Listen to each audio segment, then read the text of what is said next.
अस्सलाम वालेकुम नाज़रीन। आज हम डिस्कस करेंगे कैस वर्सेस यमन। ये एक बहुत छोटा सा टॉपिक है, लेकिन इम्पॉर्टेंट टॉपिक है। अगर इसको समझेंगे नहीं तो ये समझ में नहीं आएगा। और हर साल ना सही लेकिन 3 से 4 बार इस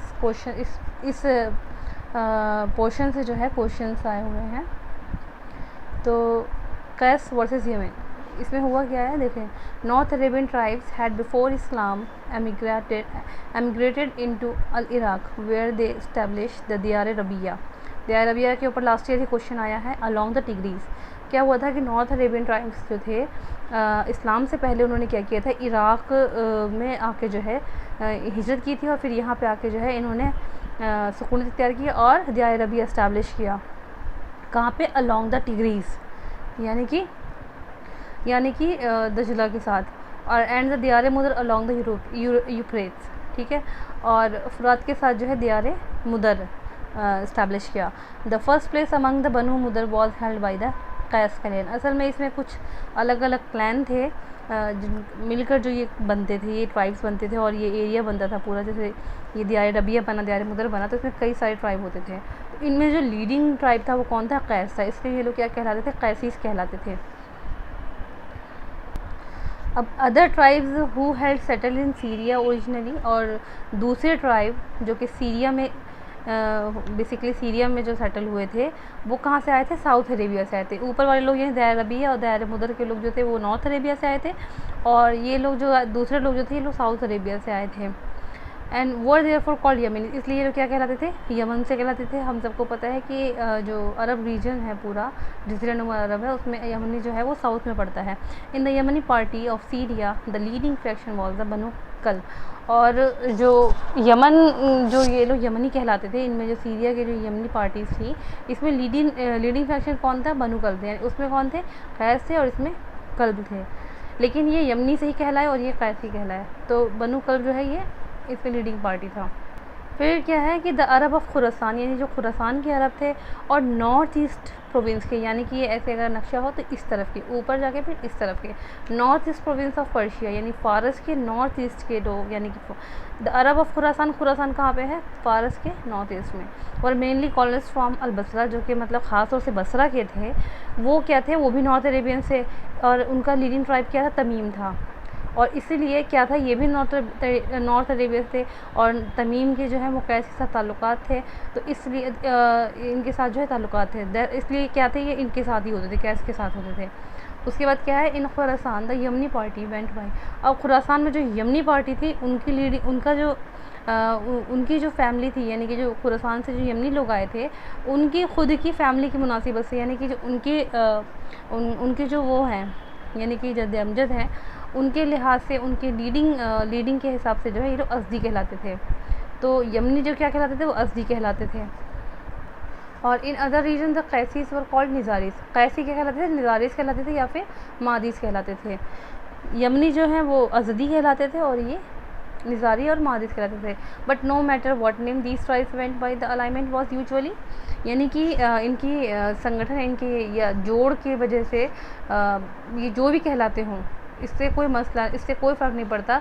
बस बात क्या है कि ये नॉर्थ अरेबियन जो थे वो हमेशा साउथ अरेबियन की ट्राइब के अगेंस्ट ही हुआ करते थे। यानी कि ये अलाइनमेंट जो है, देखो अलाइनमेंट क्या है, खुरासान के नॉर्थ ईस्ट के अरब यानी कि बनु तमीम के और कैसी, ये एक तरफ होते थे, और यमनी वो एक तरफ होते थे, बनु कल्ब के लोग जो है उनके लीडिंग होते थे। उसके बाद क्या है?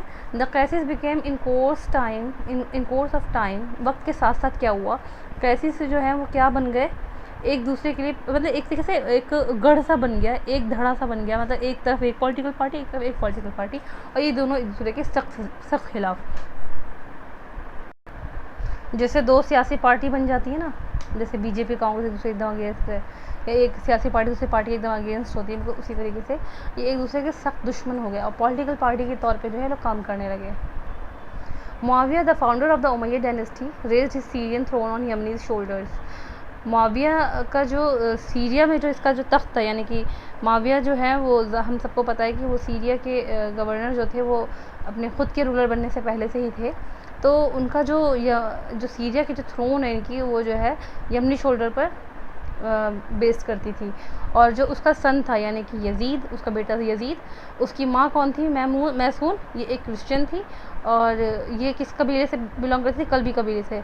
तो यजीद ने क्या किया, एक यमनी मतलब यमनी पार्टी की औरत से जो है एक शादी कर ली उसने।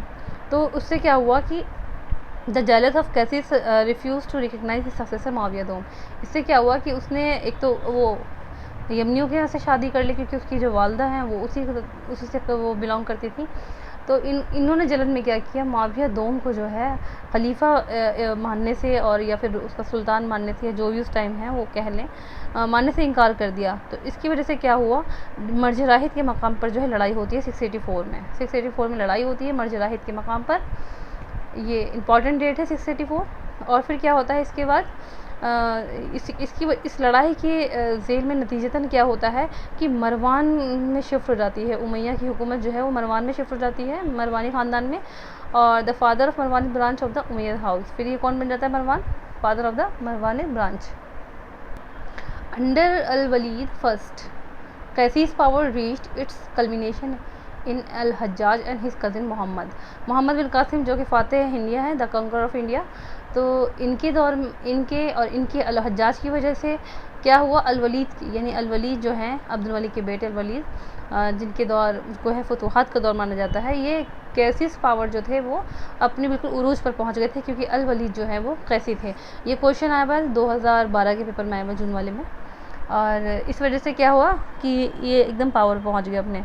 अब उसके बाद क्या, अल वलीद का भाई सुलेमान क्या था, वो उसने यमनियों को फेवर करता था। अब देखो, एक जो है वो कैस को फेवर कर रहा है, एक यमनी को फेवर कर रहा है। फिर यजीद दोम however under the influence of his Mudari mother. अब जो यजीद दोम था उसकी माँ चूँकि वो मुदारी थी यानी कबीले मुदर से थी, यानी वो दियारे मुदर से, तो उसने क्या किया, कैस पार्टी को जो है पैट्रोनाइज किया। एज डिड अल वलीद दोम और यजीद थर्ड ने क्या किया, यमनियों को किया। ठीक है, नहीं, यजीद दोम जो ऐसे ही यजीद दोम ने किया। फिर यजीद थर्ड ने क्या किया, यजीद दोम भी कैसी था। ठीक है, कौन कौन कैसे हुए, अल वलीद कैसी हुए, उसका सुलेमान जो भाई है सुलेमान, वो कौन हो गया, यमनी हो गया। अब यजीद दोम क्या हो गया, वो फिर से वो कैसी हो गई क्योंकि उसकी माँ जो थी वो मुदारी थी। तो अब क्या हुआ, ये जो वलीद दोम है वो भी कैसियों की तरफ था। लेकिन अब यजीद थर्ड ने क्या किया, यमनियों का सहारा लिया। क्या किया, यमनियों के साथ मिल गया इसको तख्त से हटाने के लिए, ताकि तख्त जो है वो उसके हाथ में आ जाए। तो इस तरीके से जो है वो the caliph in the leather part of the, इससे क्या हुआ कि जब भी कोई खलीफा बनता था ना तो ऐसा लगता था कि वो पूरे पार्ट का खलीफा नहीं है, बल्कि पूरे पार्ट का खलीफा नहीं है, बल्कि क्या है, वो थोड़े थोड़े पार्ट का है, मतलब खलीफा है। इस तरीके से आखिर दौर में जो है इस तरीके से होने लगा। मतलब कोई खलीफा यमनी है, कोई कैसी है, कोई उस पर रिलाई कर रहा है, कोई उस पर रिलाई कर रहा है।